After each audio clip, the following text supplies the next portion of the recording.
How to knit the Eyelet I-cord bind-off. English style. For this tutorial, you will need a pair of knitting needles and a ball of yarn. Special thanks to our sponsor Knit Out of the Box for providing today's yarn. Today we are using their machine washable merino lamb's wool in the color Garnet.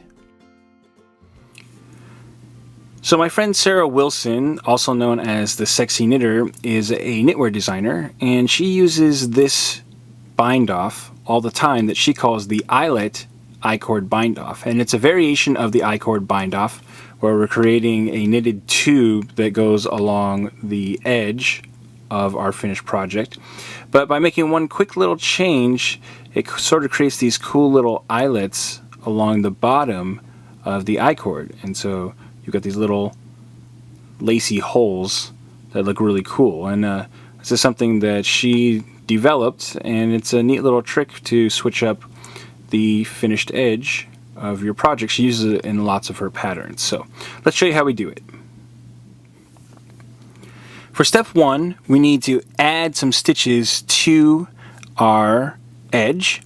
So I'm going to use the cable cast on to add a couple more stitches. Now you could use the knitted on cast on as well, but this one is probably my favorite, creates the nicest edge. So I've added 2 stitches to my work, and you could add 3 or 4 if you wanted to. It doesn't really matter, it's just going to change how big the I-cord is going to be along the edge. So if we want a nice little tiny I-cord, then we'll just add the 2 stitches. Now for step 2, we're going to knit these 2 stitches as normal, and then we are going to knit these last 2 together. And this is the change here that creates the eyelet along the bottom of our edge.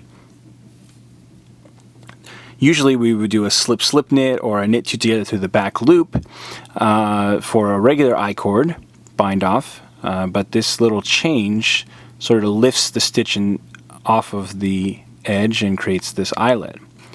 Now for step 3, we're going to place these stitches back onto our main needle.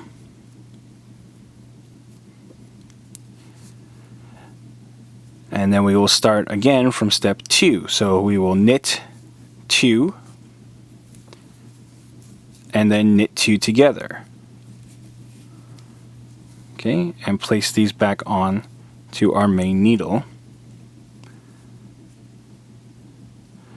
Now as I said before, you could add more stitches along the top here. If you wanted to do 3, we would knit 3 and then knit 2 together. If you added 4, you'd knit 4 and then knit 2 together.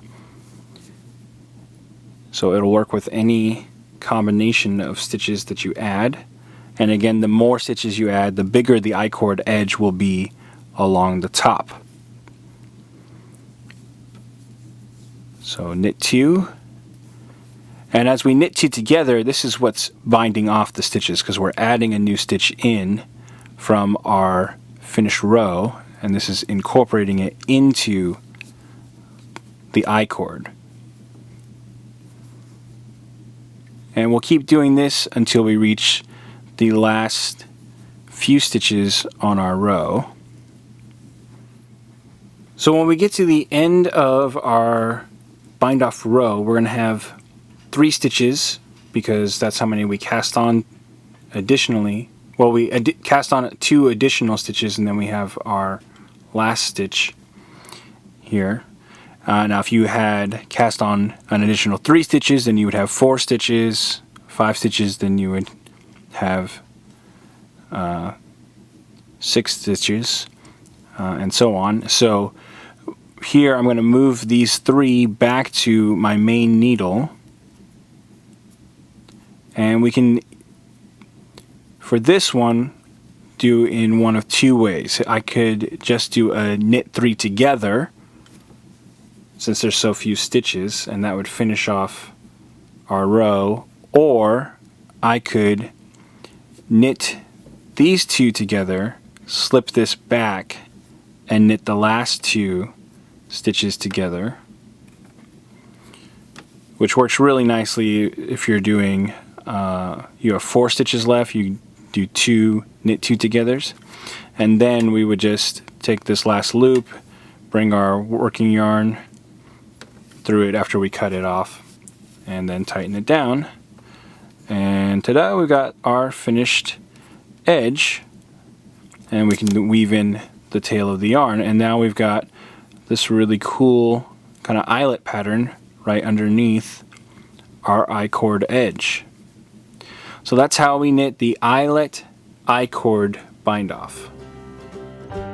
Find more bind-offs like these in our Yarncraft Academy course, Bind-Offs 101 and Bind-Offs 102, the ultimate guide to knitting bind-offs. Check out newstitchaday.com/classes for more information.